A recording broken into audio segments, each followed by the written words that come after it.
네. 잘 들었습니다. 우리 최엘림 청년의 이야기를 들었는데 많은 분들이 어떻게 그럴 수가 있어요? 와, 진짜 너무하네요. 얼마나 답답하고 억울하셨을지 이렇게 남기시면서 공감해 주셨어요.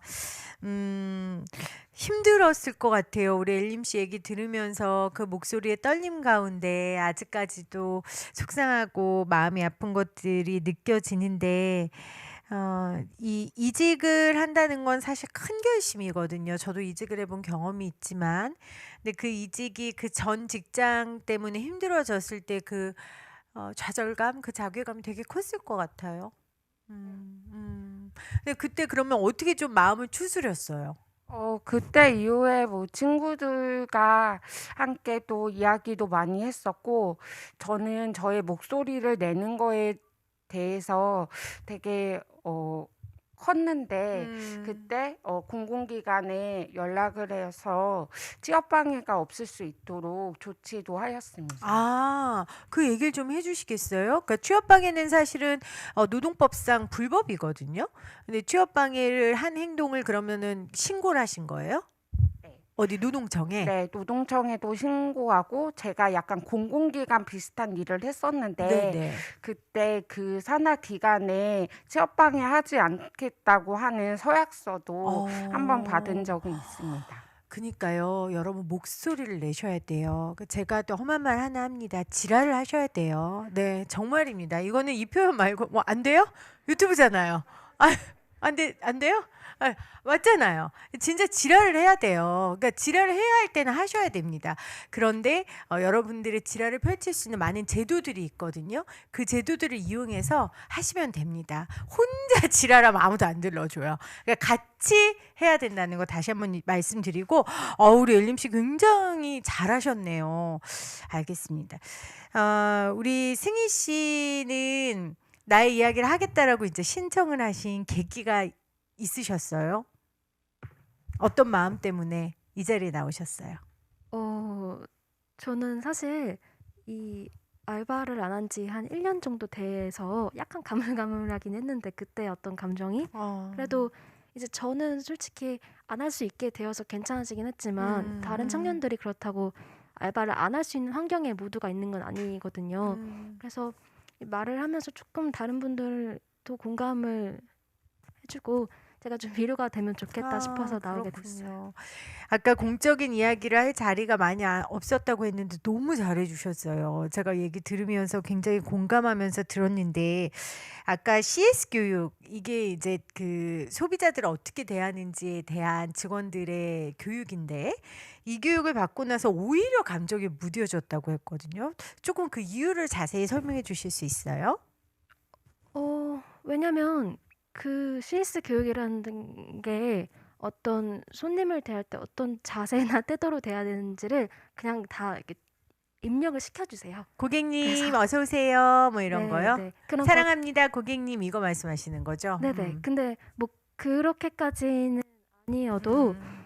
어떤 겉으로의 그 태도뿐만이 아니라 그때 응대 방법이나 네, 그런 음. 걸 다 대처 방법을 겉으로 다 알려주시거든요. 그래서 그런 걸 들으면 약간 제가 어떤 개인적으로 판단해서 나서서 할 수 있는 게 아니라 그 응대가 다 방법이 정해져 있어요. 어떤 그러니까 내 상황 트러블에 따라서. 개별의 행동을 허락하지 않는 네. 거군요. 그래서 그냥 오히려 마음을 놓고 그냥 그래. 매뉴얼대로 하자. 이런 생각에 네, 약간 아, 그렇게 됐어요. 우리 어제 그 뜻밖의 상담소 소장님께서 모든 감정은 옳다고 하셨고, 내 감정이 어떤지 알아차리는 게 첫 번째 스텝이라고 하셨는데, CS 교육에서는 그걸 허락하지 않는 거잖아요. 너의 판단과 그렇죠. 감정은 중요하지 않아. 그냥 A라는 상황이 발생하면 A 다시로 반응하면 돼. 이제 이런 게 굉장히 자괴감을 느끼게 했을 것 같아요. 지금 생각해보면 그런 것 같아요. 그렇군요. 우리 엘림 씨는 어때요?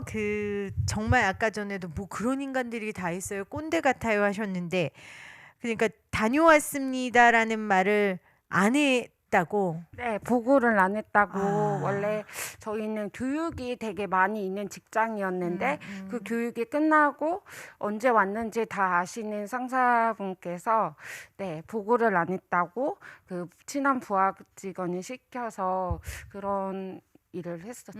그렇군요.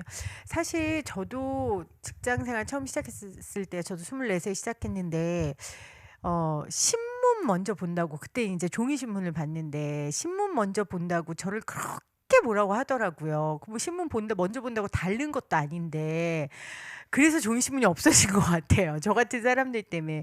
그러니까 각자 그런 사연들은 하나씩 있지만 뭐 저 같은 경우에는 아유 죄송합니다. 미친놈 지랄하네 하고 넘어갔지만 요런 단어 써줘야 돼요. 근데 그거 개인별로 다 다르잖아요.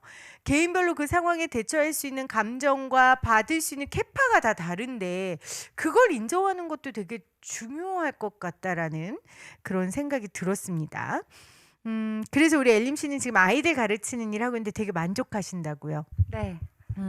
어떨 때 이렇게 보람이 있어요? 저는 아이들이 오늘 학교 끝나고 이 방송을 보게 된다고 하였거든요. 아이들이 근데 나 네. 욕해서 어떡하지? 그래서 저희 얘들아, 아이들이 미안하다. 더 잘할 것 같습니다. 애들이 욕을 더 잘할 거라고. 그래서 고마워요. 그 네. 아이들한테 되게 힘이 되어주는 음. 방송이었으면 좋겠다라는 생각이 많이 들었습니다. 그래요. 많은 친구들이 우리보다 어린 후배들이 또 선배들이 그런 상황에 가만히 있지 않고 응답하고 때로는 싸우고 때로는 또 지혜롭게 순응하고 이런 모습들을 보면 그게 저도 우리 선배들이 보여줄 수 있는 모습이라고 생각을 합니다. 그럼 어떻게 중학교 친구들이 보나요? 중학교 친구들이 아. 봅니다. 얘들아 안녕? 그렇군요.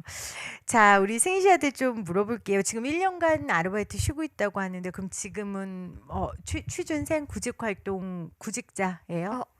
학교에서 대학교에서 공부하고 있어요. 어떤 공부해요?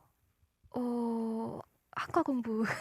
무슨 과 무슨 과? 정치외교학과. 그렇군요. 네.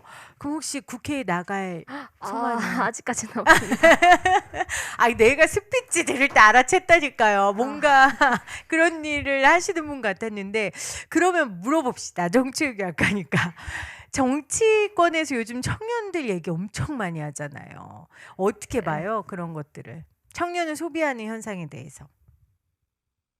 잘 소비한다. 잘들 하고 있구나.